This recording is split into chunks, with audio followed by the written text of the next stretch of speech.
caso Gasoducto tiene una complejidad bastante profunda porque es una obra que, como sabemos, cuyo contrato fue resuelto por el Estado peruano al no alcanzar el cierre financiero. Odebrecht, que encabezaba este consorcio, entre otros pues con Graña y Montero, el Estado rescinde el contrato y toma control de la obra en el momento que Odebrecht, por el escándalo precisamente de Lavajato, no puede obtener el cierre financiero.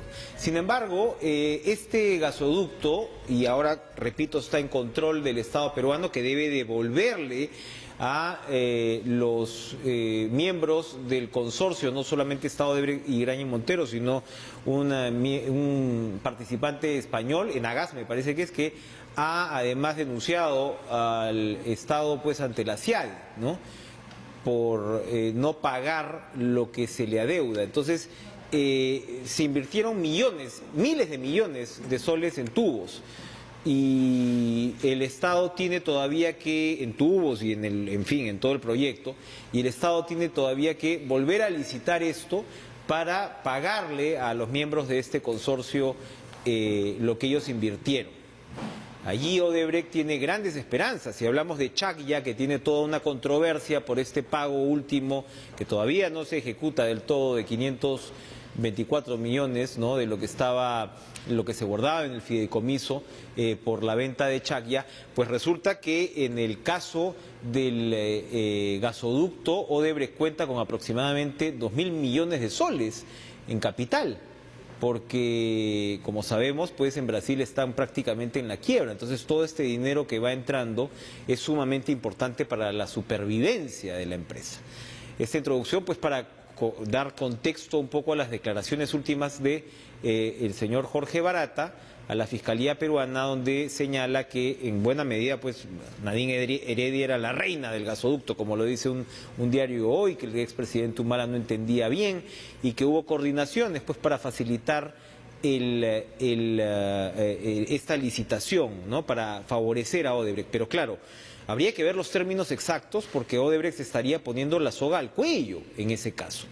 Porque, como hemos conversado hace algunos días con Ollantumala en este programa, se recuerda que el gasoducto es uno de los pocos proyectos realizados con Odebrecht, o creo que el único, que tiene cláusula anticorrupción. Es decir, si se descubre actos de corrupción dentro de este proyecto, el Estado no tendría por qué pagarle estos 2.000 millones de soles aproximadamente que se le adeuda en este caso a Odebrecht. Entonces es un tema que hay que comprender bien, y para tratar de comprenderlo está con nosotros Wilfredo Pedraza, por supuesto abogado de Ollantumala, y también de Nadine Heredia en este caso. Wilfredo, ¿cómo está usted? Buenas noches, gracias por estar con nosotros. No sé si mi introducción es más o menos clara, pero tiene esta complejidad pues el gasoducto, y conversábamos con el expresidente, como repetía, hace algunos días acá en el programa, porque él recordaba que la tesis que hemos manejado los periodistas hasta ahora es que el tema de corrupción había sido en realidad uno de competencia entre privados, ¿no?, donde Odebrecht coimea, entre comillas, a su competidor para que salga, ¿no?, de competencia. Pero eso pues no afectaría en sí a la obra. Si acá vemos que hay coimas, se podría ejecutar la cláusula anticorrupción, ¿o no? Sí, y de hecho Barata acaba de reconocer que en efecto se compró a un funcionario para hacer espionaje industrial a un señor de apellido Viñardelo, quien le habría pedido 6 millones de dólares, pactaron en 3, pagó 1 y luego ya hubo algunos enredos. El famoso señor Johnny Viñardelo, ¿no? Es correcto. ¿No? ¿Para qué le paga ese dinero? Para que le pueda sustraer información a la competidora de Odebrecht, espionaje industrial, en este caso. Para saber con cuánto iba a cotizar o ofertar en la licitación en gasoducto. Es decir, si una empresa como Odebrecht, según su versión, la versión de Barata, tiene el apoyo del presidente de la República, nada menos, de los ministros, de la primera dama, ¿a título de qué necesita hacer espionaje industrial en esos términos? ¿Por qué se compra también a un abogado que dicen que también han pagado para que le haga un informe favorable, si tenían el camino aparentemente allanado? Lo cierto, Enrique, es que Barata ha hecho unas declaraciones bastante generales ayer. Lo nuevo es que dice, según Barata, se habrían reunido con el presidente y la ex primera dama para discutir temas vinculados con gasoducto, pero de una declaración así general, ¿en qué se le favoreció específicamente? ¿Qué norma propuso Odebrecht y el Ejecutivo lo promulgó para favorecer en la licitación? ¿Qué aspecto técnico, financiero, contable se habría modificado para facilitarle y generarle puntaje adicional? La verdad que eso no lo dice. A ver, pero usted lo que nos está diciendo entonces es que la Fiscalía estaría avanzando en una suerte de estrategia en la cual pueda comprometer penalmente a Heredia, pero no comprometer la responsabilidad eventual de Odebrecht en el gasoducto. Yo creo que la Fiscalía está jugando en un partido muy desigual con nosotros, porque francamente me parece reprobable que se interrogue a un testigo, diga tantas cosas respecto a quien uno patrocina y no tengamos la ocasión de contrainterrogarlo. ¿Ustedes han estado presentes en el interrogatorio? No hemos sido citados. ¿Han recibido la misma información que el resto? Por las mismas fuentes. Por la ciudadanía. Que dicho sea de paso es curioso, porque se supone que estamos frente a una colaboración eficaz, que la ley señala que es una declaración reservada y cuya responsabilidad es del fiscal, y son ellos quienes filtran la información. A mí no me molesta que la filtren, pero mejor sinceremos las cosas, deroguemos la ley que dice que esa declaración es reservada y entonces traslademos la información rápidamente a todas las partes, porque la prensa tiene más información que nosotros, los afectados con esas declaraciones, no la vamos a conocer sino hasta quién sabe cuándo. Entonces, bajo esas reglas, francamente me parece violatorio al derecho de defensa que ellos tienen, no porque haya nada espectacular, sino porque en un proceso se requiere de igualdad de armas, fiscalía y defensa con atribuciones similares para conocer la versión y poder uno defenderse. A mí no me preocupa tanto lo que ha dicho Barata el día de ayer. En cualquier caso, nos sometemos a las investigaciones y bueno, lo que corresponde es que comience un proceso de verificación de lo que Barata ha dicho y vamos a ver que lo que este señor está diciendo es básicamente una historieta general para acomodar la versión de los fiscales. Ahora, hay precisiones con respecto al papel que hubiera tenido Nadine Heredia, independientemente de esta suerte de contradicción que yo encuentro todavía entre o sea, que Odebrecht, que no reconoce sobornos como tal, pero involucra en este caso a la expareja presidencial. Pero hay precisiones con respecto a el tránsito de Jorge Merino al exministro Eleodoro Mayorga. Señala que el propio Barata reclamó que Merino no aceleraba el proceso y por eso cambian a Mayorga. Mayorga, por supuesto, hasta ahora lo ha negado todo. Otro punto que señala y que compromete pues a Nadine Heredia es el que llega incluso hasta la expresidenta de Brasil, Dilma Rousseff, que Heredia le habría dicho a Dilma Rousseff en una visita a Brasil, no sé si era como presidenta electa, que no estaban de acuerdo que Graña y Montero fuera parte de este consorcio por esta supuesta animadversión entre el Grupo del Comercio y los Humala. Pero eso me parece... Hay, digamos, información que va acercando entonces a Nadine Heredia. Pero hay información que me parece más una chismografía. ¿Tú te imaginas al presidente Humala o Nadine Heredia quejarse ante Dilma Rousseff porque Odebrecht no se porta como quieren, como debían de portarse? Francamente eso me parece ridículo en un diálogo en el nivel de presidentes. Eso es realmente ridículo.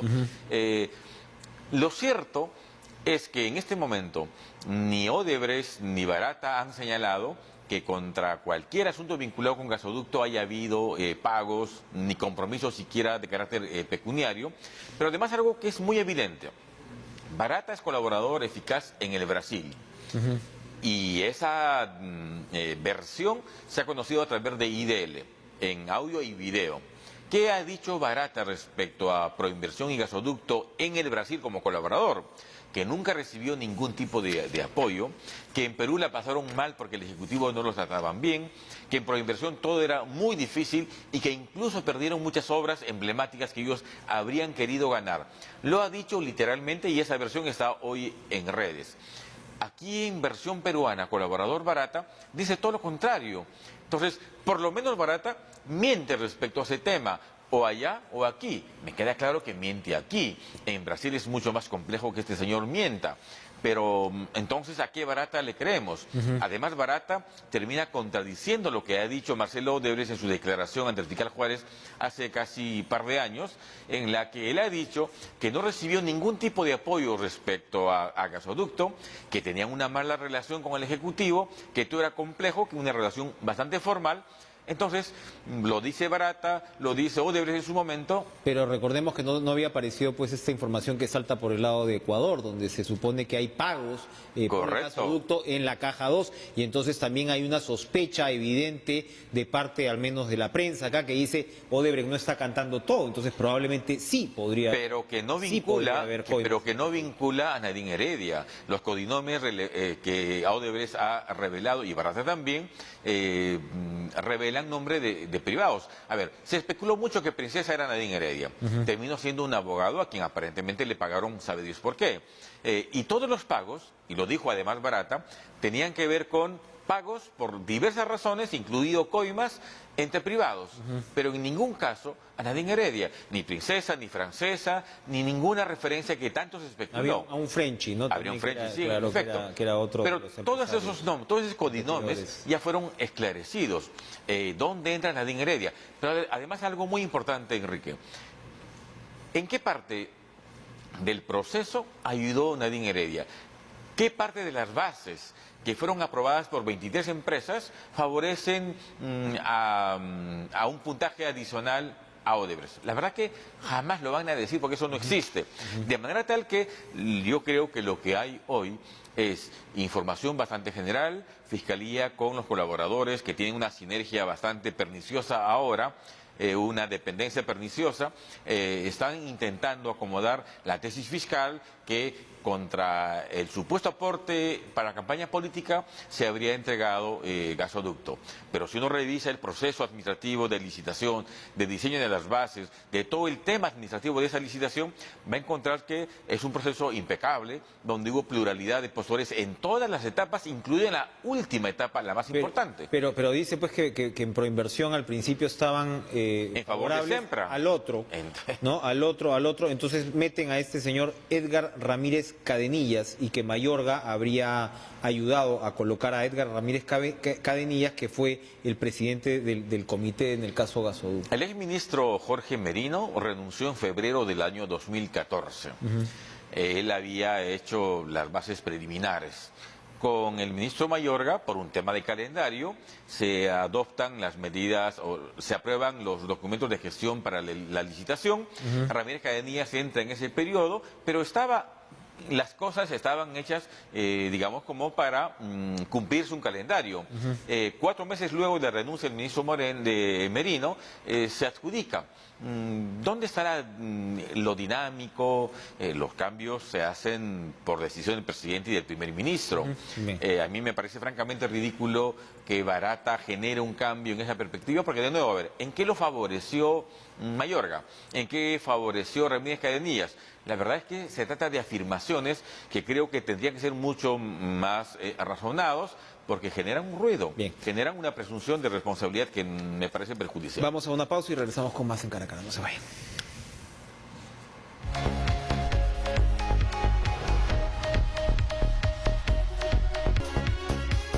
Ahora, la hipótesis, pues, Wilfredo Pedraza, de la Fiscalía va por el lado de que hubo un intercambio, es decir, el aporte que fue tan importante, se supone, de Odebrecht para la campaña de Humala, fue recompensado entonces por el lado del gasoducto.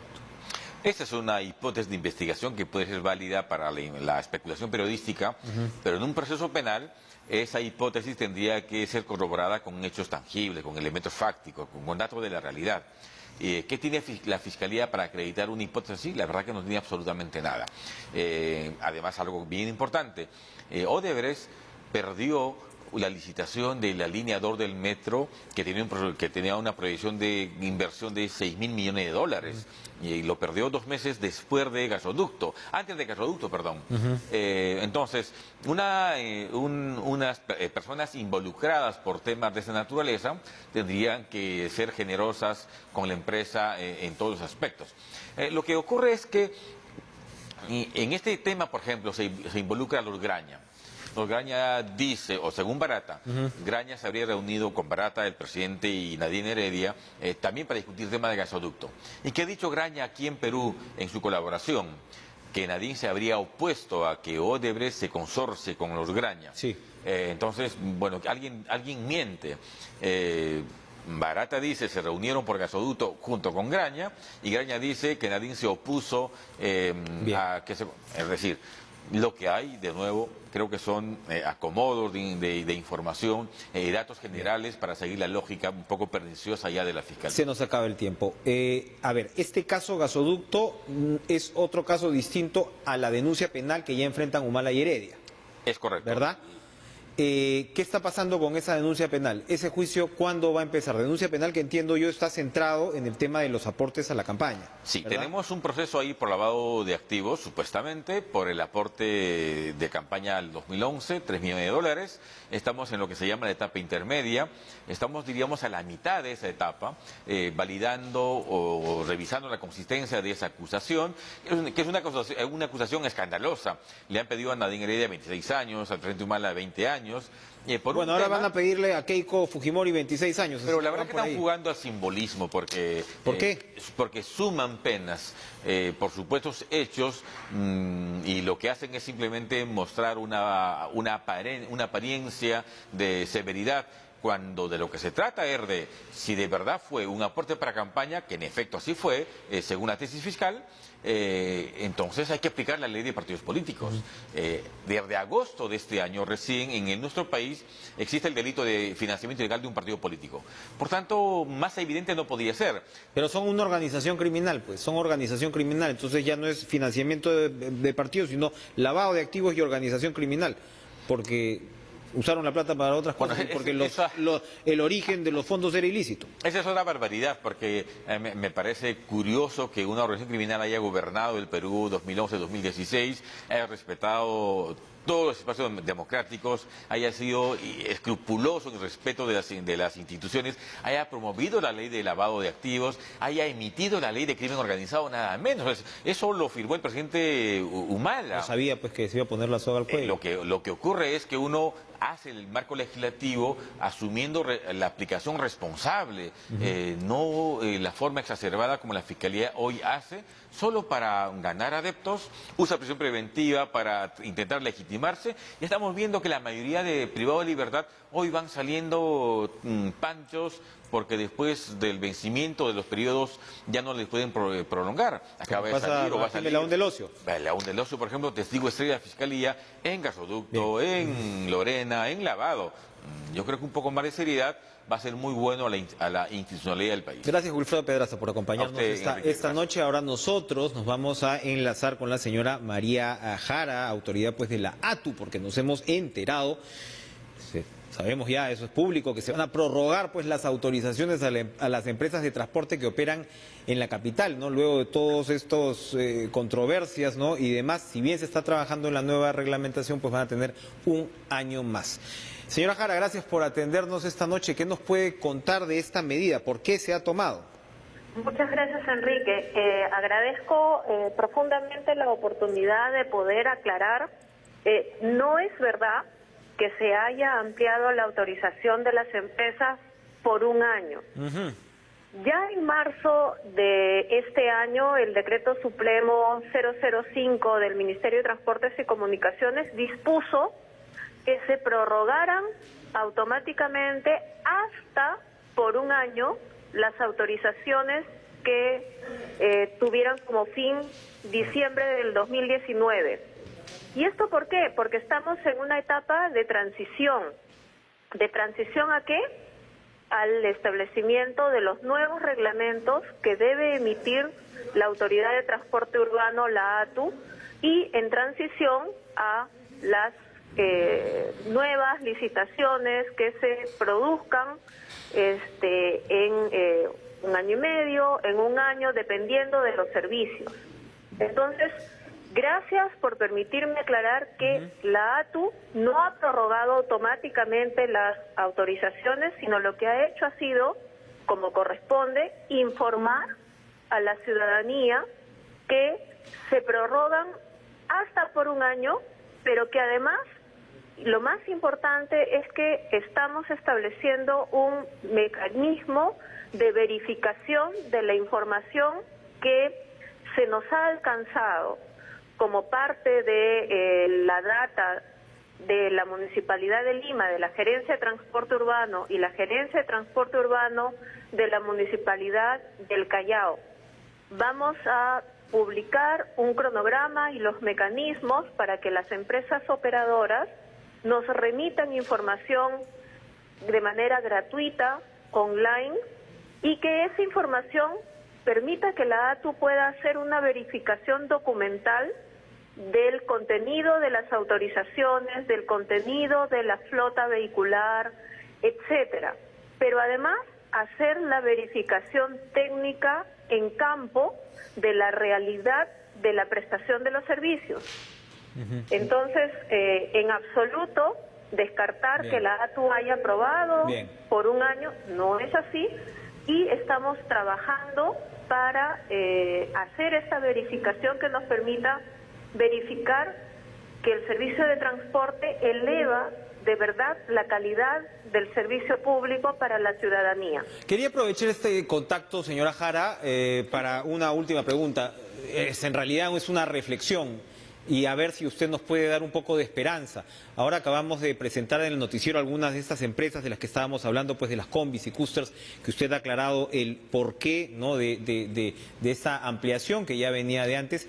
Estamos hablando pues de empresas que en muchos casos tienen 3,5 millones, ¿no?, en papeletas. Ahora mismo hemos visto la situación de los colectiveros. Ahora pues el que circula por la ciudad de Lima, el ciudadano de a pie que tiene que acceder al servicio público, viven en realidad un auténtico calvario con respecto al descontrol del tráfico. Usted, que evidentemente pues recién se trepa este bravo caballo, ¿qué nos puede decir, resumir una respuesta corta, pero otra vez no invoco, ojalá esperanzadora, de qué se puede esperar con el tráfico, el tránsito en la capital, pues para el próximo año? Si podremos ver finalmente mejoras. Sí, sin lugar a dudas. Quiero destacar que la Autoridad de Transporte Urbano ha sido creada para que la ciudadanía cuente con un servicio accesible, seguro, de buena calidad. Formalizar el servicio de transporte no es una tarea rápida, automática, es un trabajo progresivo, pero darle la certeza a la ciudadanía que en los siguientes meses van a comenzar a ver los cambios positivos que se merecen, y necesitamos de cada persona y de todas las autoridades para que podamos caminar juntos a tener un transporte digno para limeños y para chalacos.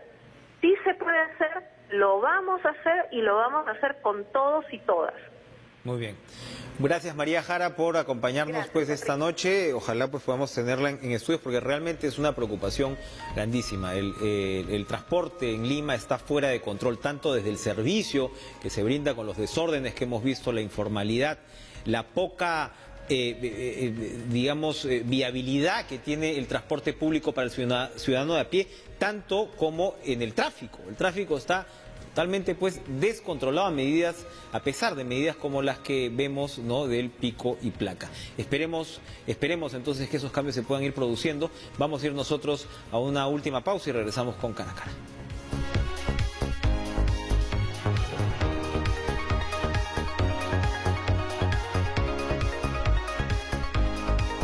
Se termina un año tan complejo como el 2019 y la esperanza y el optimismo nos dicta a creer y a esperar que el próximo año, para empezar, podamos elegir un Congreso mejor, podamos elegir un Congreso que no se convierta pues en un foco permanente de críticas de la ciudadanía ante su democracia, ante su sistema político. Estamos preparando aquí desde este espacio novedades también para poder compartir la información importante y que el electorado realmente pues sepa decidir. No nos vamos a poder quejar por la falta de esa información. Que tengan ustedes un excelente fin de semana. Sigan con Lucho Trizano, la programación deportiva, y nos reencontramos por nuestra parte el lunes. Adiós.